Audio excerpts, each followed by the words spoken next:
So in a recent video, I said that full frame doesn't impress me and that I don't really care about sensor size. And that's all true, and I'm going to try to go over the reasons why that is, why that might be, because, full frame is a huge deal. It's all the rage, and it does have some serious advantages, some real advantages, whether it's Lumix or any other camera, but it's not all it's cracked up to be, and it's not everything. And so I just want to go over why, if I was on like Sony, some of the crop sensor like the FX30 or something like the GH6 or GH7 are still really appealing to me, despite it not being a full frame camera that kind of fits in with what everybody seems to be using these days. So let's get right into it. So we've got a bunch of full frame advantages here. We've got low light, image quality, dynamic range, easier getting, really blurry backgrounds and a shallow depth of field and things like that. But I'm going to go over some of those things one by one. So let's start with the better low light performance. Now,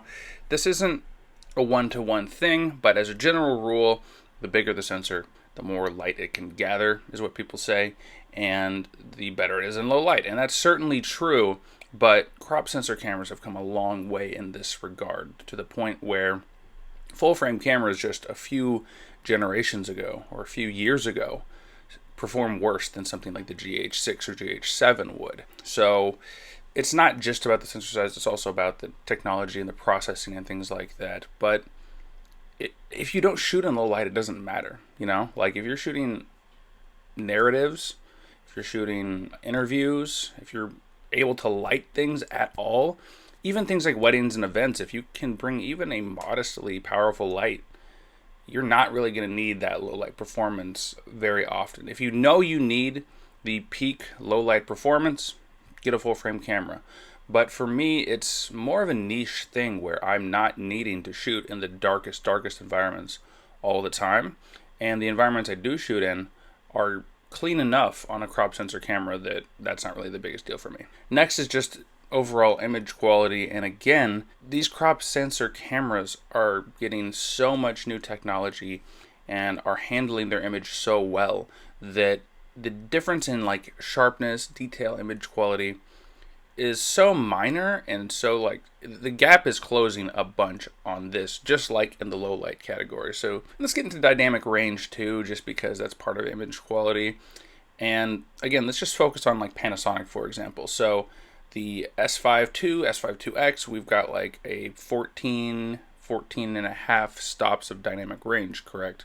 So great, awesome. But the GH6 and GH7 have only 13.5 or 13 plus or whatever Panasonic says stops at a dynamic range. Now, both of those are not really usable dynamic range, or a little bit lower on both, but still being within a stop or so dynamic range from a sensor that's 4 times smaller is pretty crazy. And so the fact that this is as close as it is, while maintaining a lot of the advantages that Micro Four Thirds or crop sensors in general have, which we'll get into in a minute, I think is notable. Next, we're going to talk about the shallow depth of field effect. And while it is true, if you get like an f1.2 or f1 or f.95 lens on a full frame camera, you're never going to get that amount of background blur on a Micro Four Thirds camera. In fact, I think the fastest lens equivalent you can get in terms of background blur on Micro Four Thirds is an f1.6,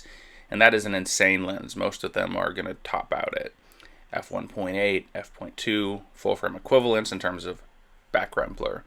But a misconception here is that you're still getting the light gathering of what it says. So if you have an f.95 lens, assuming it's telling the truth, you're getting f.95 light, which is again counteracting one of the full frame advantages, or the Micro Four Thirds crop sensor disadvantages, with its light gathering.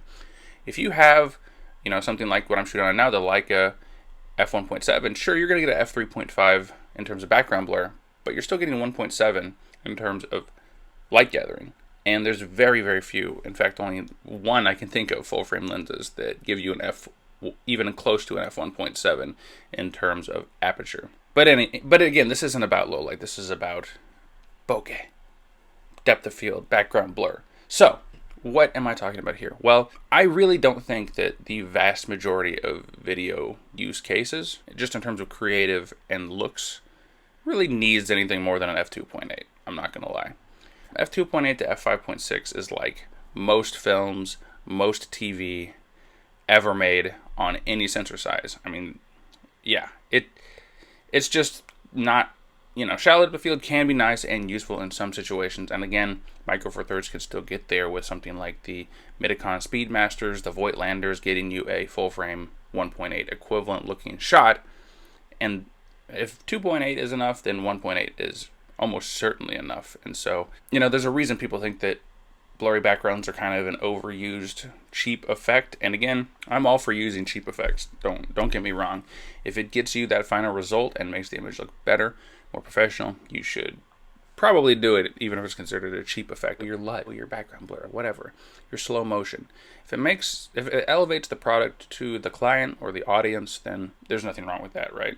But my whole thing is that shallow depth of field can be overused. It can be extreme. And if you're like me, you typically just go to the largest aperture possible. And so, in a weird way, this is kind of limiting me and making me kind of reeling me in, knowing that I'm really going to have to try hard with the super fast prime to get a full frame look. And even with the most expensive like pro zoom lens for Micro Four Thirds, the Leicas, you're still only getting in that 2.8 to 4 in terms of background blur, which is still good enough for most things. No one's ever complained that I've shot, oh, are you sure this is a good camera? It looks like you shot at f3.5. No one's ever said that. They've always just been like, looks good, man. And that's all I need. So, yeah. The super shallow depth of field is possible. And even if it wasn't possible, it's a little overrated and a little overused in the grand scheme of things. Now, let's get into some disadvantages that full frame has and some advantages that Micro Four Thirds has. Let's go along with the depth of field really quickly. So the flip side of the depth of field is, it might be obvious, but because you get double the depth of field with the same amount of light gathering, you can get more things in focus in lower light environments. It's amazing for product photography, macro, things like that, because you are getting more in focus, but still getting that advantage of that light gathering. So that's great. Another thing would be just a lot of full frame cameras, especially in the same budgets as Micro Four Thirds, have limitations when it comes to frame rates or crops in certain frame rates. Again, this is coming from kind of a Lumix standpoint, but a lot of cameras are like this, right? And so having a sensor like the GH6 or GH7 that can do native, unpixel bend, high quality 4K 120 frames. We got the S5 II doing 6K, but only 24 or 30. We've got 5.8K, but we're doing up to 60 frames on the GH6. So removing these frame rate limitations and crops and things like that on the GH6 and GH7 and G9 II and a lot of other crop sensors is a big deal for me. And I don't use those modes all the time, but I hate additional crops, and additional crops are worse than native crops that you can expect, like with the Micro Four Thirds sensor. Another thing is just going to be the price, whether it's a cine lens like the Midicon Speedmaster or some of the more budget older lenses, or even the new lenses like the 10 to 25 I'm using right now, is definitely cheaper than the 24 to 70 on the full frame cameras. And if you want B cameras like shooting a GH5 II or GH5S or getting a couple of GH6s to go with your GH7, there's a lot more used options and lower priced options when it comes to cameras, lenses, and everything in between. What does that even mean? But point is, the options and the price of Micro Four Thirds is a little bit more forgiving for the most part. So having a whole arsenal of cameras rather than just like one or two is a little bit easier on crop sensors and Micro Four Thirds. Hit my mic. Whoops. There's also the weight thing. Yeah, like the GH6 and the GH7 are huge cameras, but still, if you put like the kit 12 to 60 Leica lens on there, it's so portable and light, especially the G9 II. And even the full frame cameras with their kit lens, the 20 to 60, feels way more significant. And yeah, you can get a full frame sized setup like with the GH7, 10 to 25, or a huge cine lens or something like that.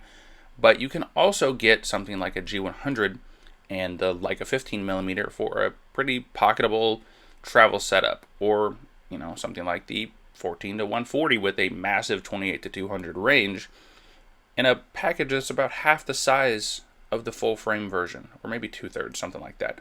So just the variety and versatility of Micro Four Thirds, which is something I've talked about before, I believe, is a real thing, and it's something that I certainly appreciate when something like my GH7 can be rocking the 10 to 25 and 25 to 50, but then as a C or D or whatever camera, I can put a GH5S up with a tiny Laowa 7.5 millimeter or the tiny 14 to 140 and just be a flexible small camera that can go in my bag easily with a bunch of different lens options that would take up the room of four Micro Four Thirds lenses could take up the room of like one full frame lens. So yeah, and like I talked about before, this is the gap of all of these things: image quality, sharpness, detail, dynamic range in photos and video and vlog, all that stuff, all that raw specs and image quality is so close. The gap is narrowing every day between Micro Four Thirds and full frame, between APS-C and full frame. I mean,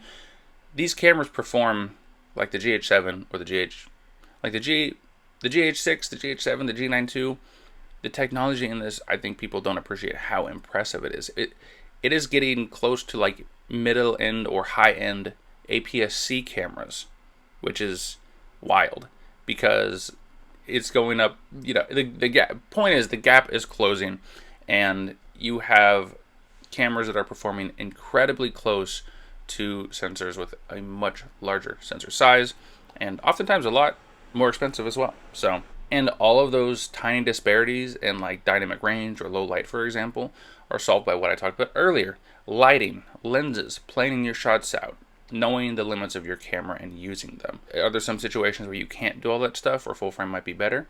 Yes, but if you're not finding yourself in those situations, then there's really not that big of a reason to go for full frame, in my opinion. And I have to say, I'm really attached to a lot of the lenses, the 10 to 25, the 25 to 50, some of these amazing lenses from Olympus, like the prime lenses, the f1.2s, which I've used a little bit. There's some really awesome lenses for the Micro Four Thirds system.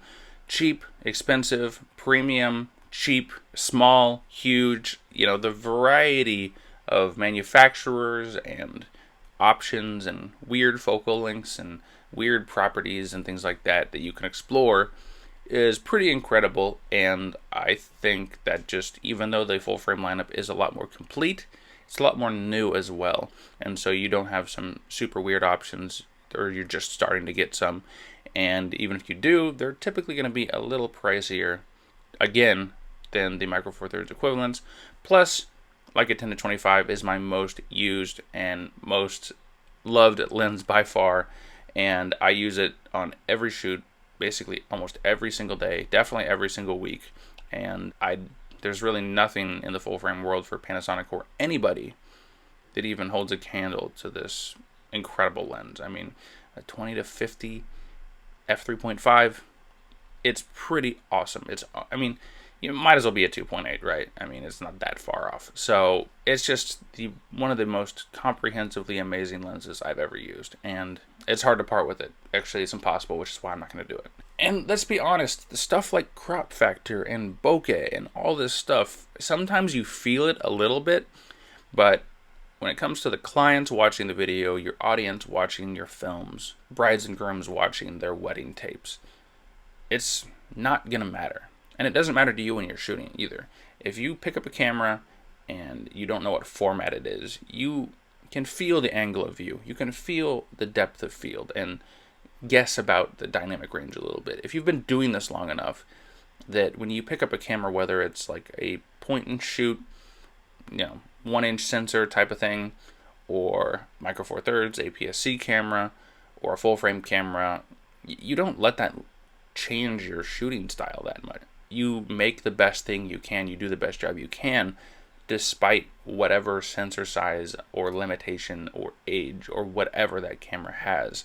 And for me, that just ends up being like that factor of I don't care about sensor size. There's so many other aspects of a camera that are important to me.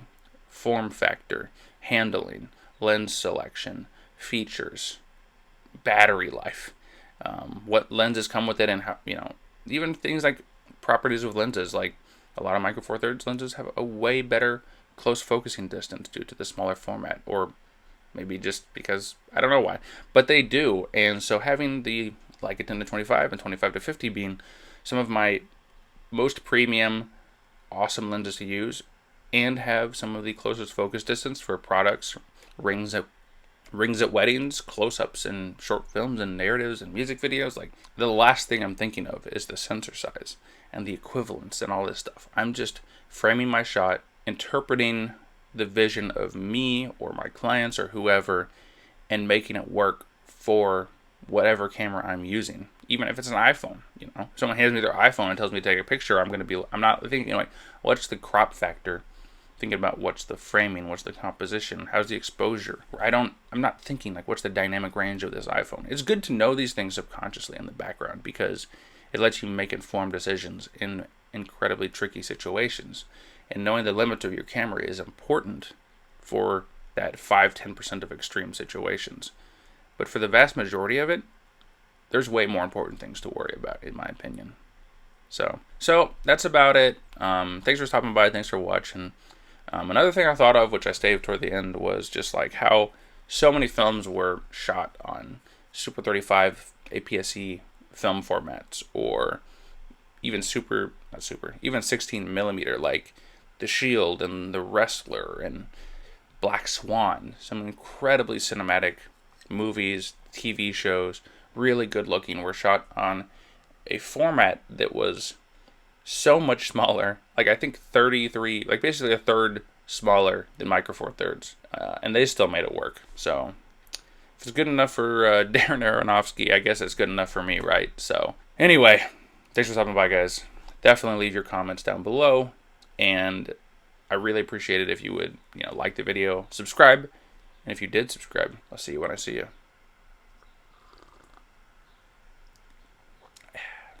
Love a good cup of joe.